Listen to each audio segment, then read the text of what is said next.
Welcome to Bite at a Time Books, where we read you your favorite classics one bite at a time.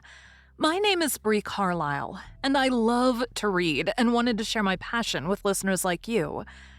If you want to know what's coming next and get updates from me, Bree, sign up for our newsletter at biteatatimebooks.com. Be sure to follow the show on your favorite podcast platform so you get all the new episodes.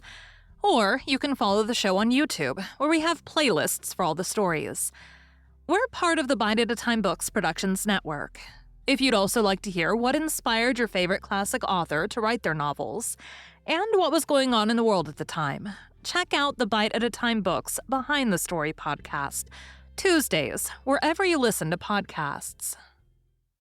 Today we'll be continuing A Study in Scarlet by Arthur Conan Doyle. Chapter 3. The Lauriston Gardens Mystery. I confess that I was considerably startled by this fresh proof of the practical nature of my companion's theories. My respect for his powers of analysis increased wondrously. There still remained some lurking suspicion in my mind, however, that the whole thing was a prearranged episode, intended to dazzle me. Though what earthly object he could have in taking me in was past my comprehension. When I looked at him, he had finished reading the note, and his eyes had assumed the vacant, lackluster expression which showed mental abstraction. "How in the world did you deduce that?" I asked. "Deduce what?" said he petulantly. "Why, that he was a retired sergeant of Marines." "I have no time for trifles," he answered brusquely. Then, with a smile, "Excuse my rudeness. You broke the thread of my thoughts, but perhaps it is as well. So you actually were not able to see that that man was a sergeant of Marines?" "No, indeed. It was easier to know it than to explain why I knew it. If you were asked to prove that 2 and 2 made 4, you might find some difficulty, and yet you are quite sure of the fact. Even across the street, I could see a great blue anchor tattooed on the back of the fellow's hand. That smacked of the sea. He had a military carriage, however, and regulation side whiskers. There we have the Marine. He was a man with some amount of self-importance and a certain air of command. You must have observed the way in which he held his head and swung his cane. A steady, respectable, middle-aged man, too, on the face of him. All facts which led me to believe that he had been a sergeant." "Wonderful," I ejaculated. "Commonplace," said Holmes. Though I thought from his expression that he was pleased at my evident surprise and admiration. "I said just now that there were no criminals. It appears that I am wrong. Look at this." He threw me over the note which the commissionaire had brought. "Why," I cried, as I cast my eyes over it, "this is terrible." "It does seem to be a little out of the common," he remarked calmly. "Would you mind reading it to me aloud?"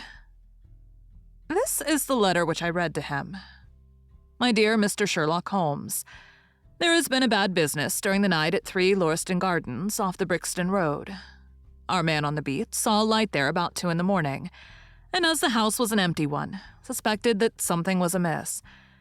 He found the door open, and in the front room, which is bare of furniture, discovered the body of a gentleman well dressed and having cards in his pocket bearing the name of Enoch J. Drebber, Cleveland, Ohio, USA.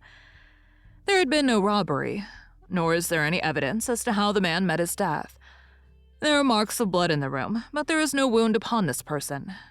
We are at a loss as to how he came into the empty house. Indeed, the whole affair is a puzzler. If you can come round to the house any time before 12, you will find me there. I have left everything in statu quo until I hear from you.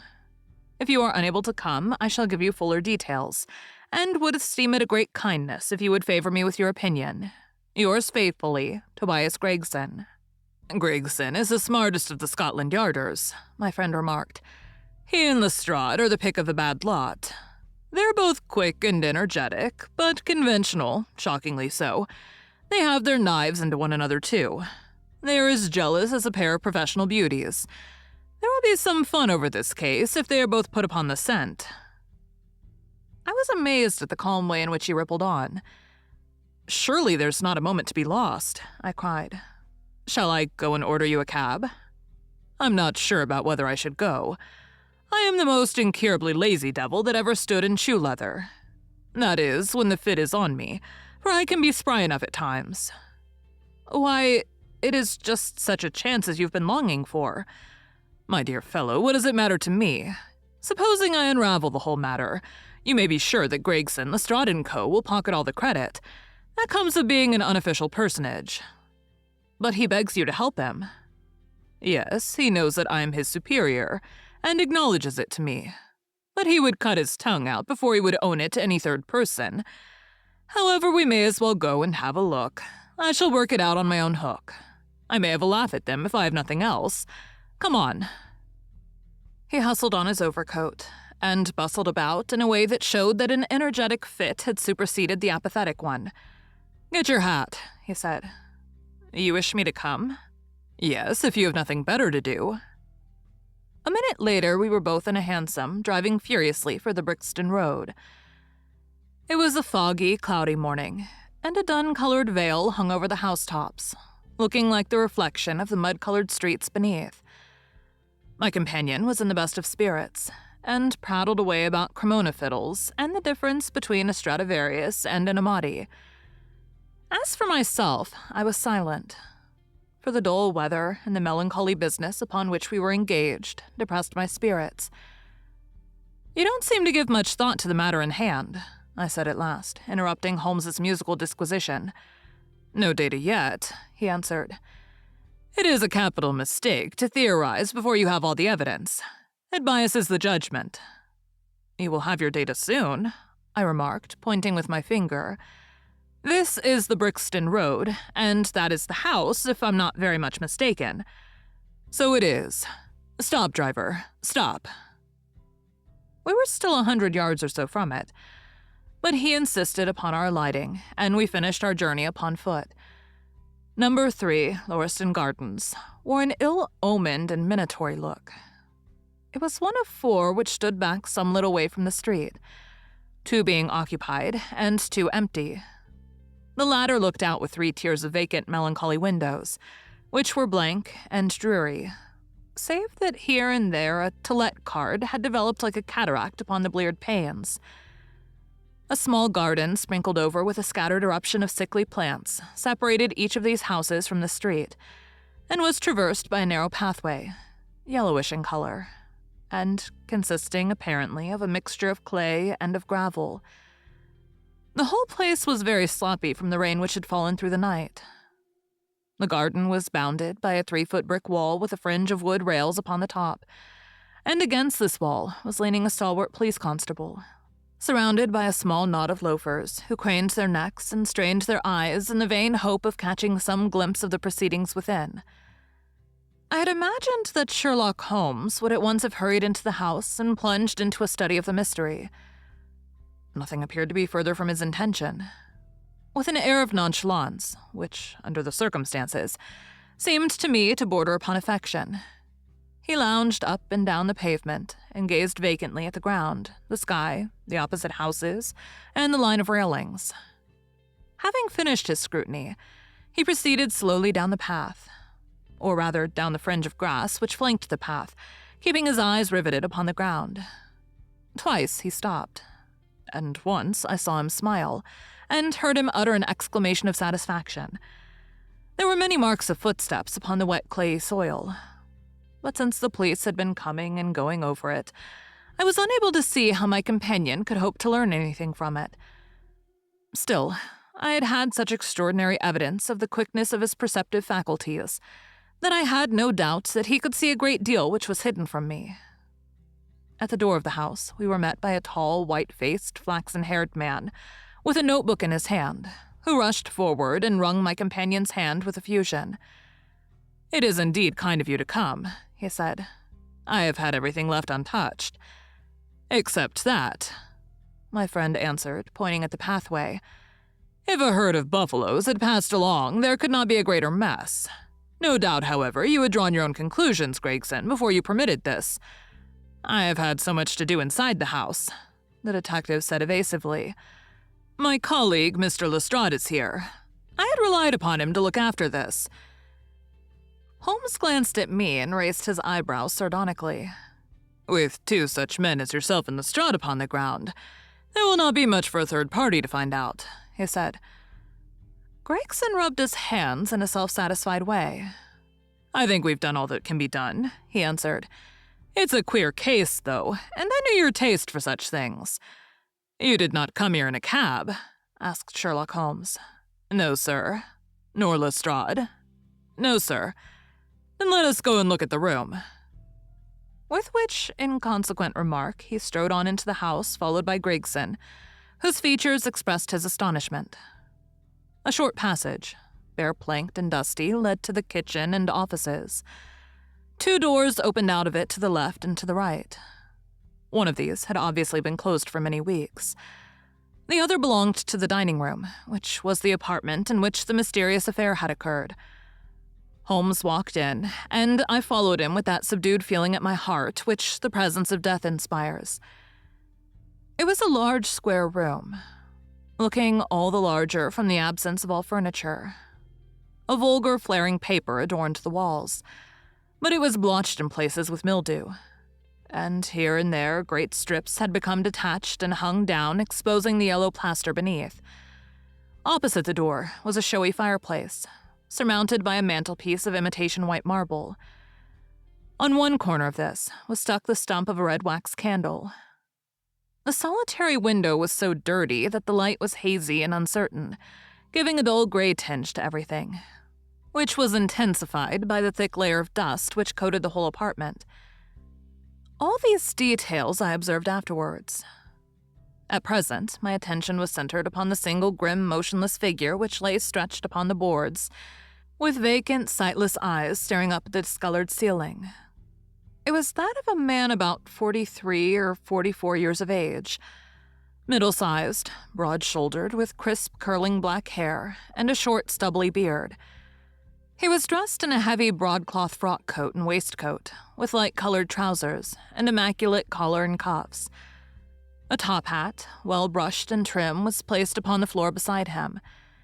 His hands were clenched and his arms thrown abroad, while his lower limbs were interlocked as though his death struggle had been a grievous one.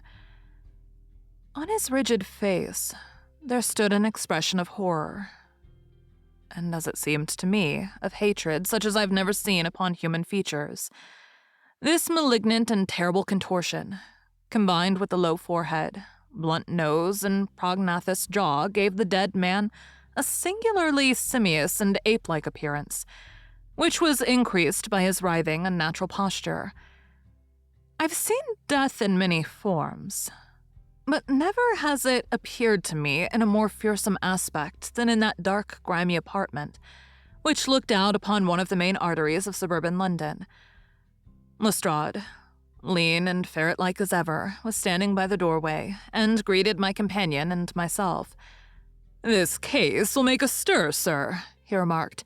"He beats anything I've seen, and I'm no chicken." "There's no clue," said Gregson. "None at all," chimed in Lestrade. Sherlock Holmes approached the body, and, kneeling down, examined it intently. "You are sure that there's no wound?" he asked, pointing to the numerous gouts and splashes of blood which lay all round. "Positive," cried both detectives. "Then, of course, this blood belongs to a second individual, presumably the murderer, if murder has been committed. It reminds me of the circumstances attendant on the death of Van Jensen in Utrecht in the year 34. Do you remember the case, Gregson?" "No, sir." "Read it up, you really should. There's nothing new under the sun. It has all been done before." As he spoke, his nimble fingers were flying here, there, and everywhere, feeling, pressing, unbuttoning, examining, while his eyes wore the same faraway expression which I've already remarked upon.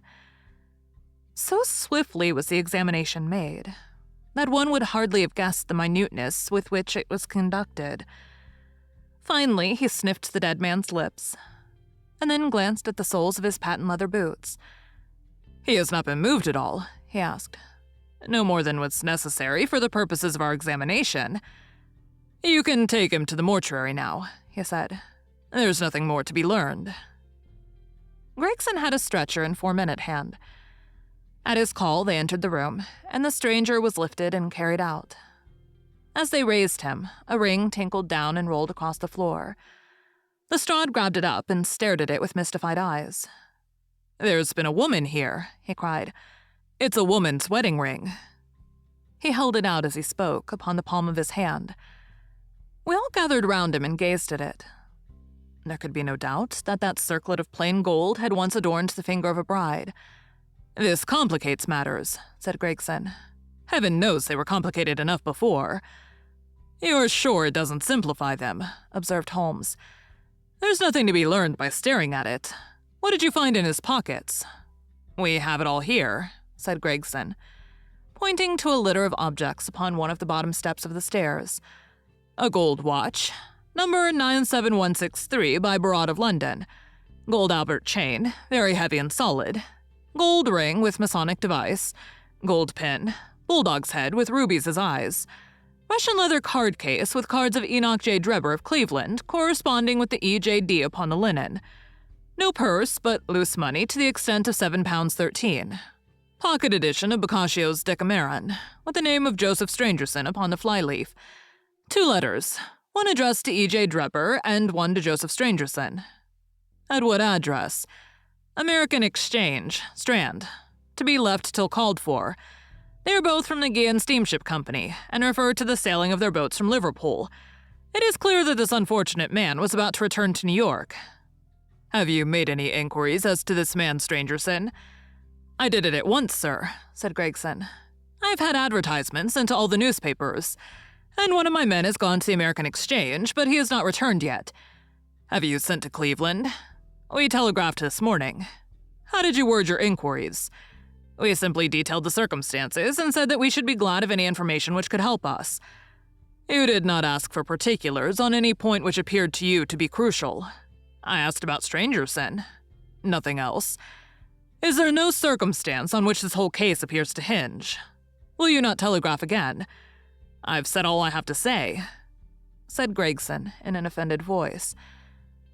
Sherlock Holmes chuckled to himself and appeared to be about to make some remark, when Lestrade, who had been in the front room while we were holding this conversation in the hall, reappeared upon the scene, rubbing his hands in a pompous and self-satisfied manner. Mr. Gregson, he said, I've just made a discovery of the highest importance, and one which would have been overlooked had I not made a careful examination of the walls. The little man's eyes sparkled as he spoke, and he was evidently in a state of suppressed exultation at having scored a point against his colleague. Come here, he said, bustling back into the room, the atmosphere of which felt clearer since the removal of its ghastly inmate. Now, stand there. He struck a match on his boot and held it up against the wall. Look at that, he said triumphantly. I have remarked that the paper had fallen away in parts. In this particular corner of the room, a large piece had peeled off, leaving a yellow square of coarse plastering. Across this bare space, there was scrawled in blood-red letters a single word, R-A-C-H-E. What do you think of that? Cried the detective, with the air of a showman exhibiting his show. This was overlooked because it was in the darkest corner of the room, and no one thought of looking there. The murderer has written it with his or her own blood. See this smear where it has trickled down the wall? That disposes of the idea of suicide anyhow. Why was that corner chosen to write it on? I will tell you. See that candle on the mantelpiece? It was lit at the time. And if it was lit, this corner would be the brightest instead of the darkest portion of the wall. And what does it mean now that you have found it? Asked Gregson in a depreciatory voice. Mean? Why, it means that the writer was going to put the female name Rachel, but was disturbed before he or she had time to finish. You mark my words, when this case comes to be cleared up, you will find that a woman named Rachel has something to do with it. It's all very well for you to laugh, Mr. Sherlock Holmes. You may be very smart and clever, but the old hound is the best when all is said and done. I really beg your pardon, said my companion, who had ruffled the little man's temper by bursting into an explosion of laughter. You certainly have the credit of being the first of us to find this out. And, as you say, it bears every mark of having been written by the other participant in last night's mystery. I've not had time to examine this room yet, but with your permission, I shall do so now." As he spoke, he whipped a tape measure and a large round magnifying glass from his pocket. With these two implements, he trotted noiselessly about the room, sometimes stopping, occasionally kneeling, and once lying flat upon his face. So engrossed was he with his occupation that he appeared to have forgotten our presence, for he chattered away to himself under his breath the whole time, keeping up a running fire of exclamations, groans, whistles, and little cries suggestive of encouragement and of hope. As I watched him, I was irresistibly reminded of a pure-blooded, well-trained foxhound as it dashes backwards and forwards through the covert, whining in its eagerness until it comes across the lost scent. For 20 minutes or more, he continued its researches, measuring with the most exact care the distance between marks which were entirely invisible to me, and occasionally applying his tape to the walls in an equally incomprehensible manner. In one place, he gathered up very carefully a little pile of gray dust from the floor, and packed it away in an envelope. Finally, he examined with his glass the word upon the wall, going over every letter of it with the most minute exactness. This done, he appeared to be satisfied, for he replaced his tape and his glass in his pocket. "They say that genius is an infinite capacity for taking pains," he remarked with a smile. "It's a very bad definition, but it does apply to detective work." Gregson and Lestrade had watched the maneuvers of their amateur companion with considerable curiosity and some contempt. They evidently failed to appreciate the fact, which I had begun to realize, that Sherlock Holmes's smallest actions were all directed towards some definite and practical end. "What do you think of it, sir?" they both asked. "It would be robbing you of the credit of the case if I was to presume to help you," remarked my friend. "You are doing so well now that it would be a pity for anyone to interfere." There was a world of sarcasm in his voice as he spoke. "If you will let me know how your investigations go," he continued, "I shall be happy to give you any help I can. In the meantime, I should like to speak to the constable who found the body. Can you give me his name and address?" Lestrade glanced at his notebook. "John Rance," he said. "He is off duty now. You will find him at 46 Audley Court, Kennington Park Gate." Holmes took a note of the address. "Come along, Doctor," he said. "We shall go and look him up. I'll tell you one thing which may help you in the case," he continued, turning to the two detectives. "There has been murder done, and the murderer was a man. He was more than 6 feet high, was in the prime of life, had small feet for his height, wore coarse square-toed boots, and smoked a trichinopoly cigar. He came here with his victim in a 4-wheeled cab which was drawn by a horse, with 3 old shoes and 1 new one on his off foreleg. In all probability, the murderer had a florid face, and the fingernails of his right hand were remarkably long. These are only a few indications, but they may assist you." Lestrade and Gregson glanced at each other with an incredulous smile. "If this man was murdered, how was it done?" asked the former. "Poison," said Sherlock Holmes curtly, and strode off. "One other thing, Lestrade," he added, turning round at the door. "Rache is the German for revenge, so don't lose your time looking for Miss Rachel." With which Parthian shot he walked away, leaving the two rivals open-mouthed behind him. Thank you for joining Bite at a Time Books today, while we read a bite of one of your favorite classics. Again, my name is Bree Carlile, and I hope you come back tomorrow when we read the next bite of A Study in Scarlet. Don't forget to sign up for our newsletter at biteatatimebooks.com. You can check out the show notes or our website, biteatatimebooks.com, for the rest of the links for our show. We'd love to hear from you on social media at Bite at a Time Books.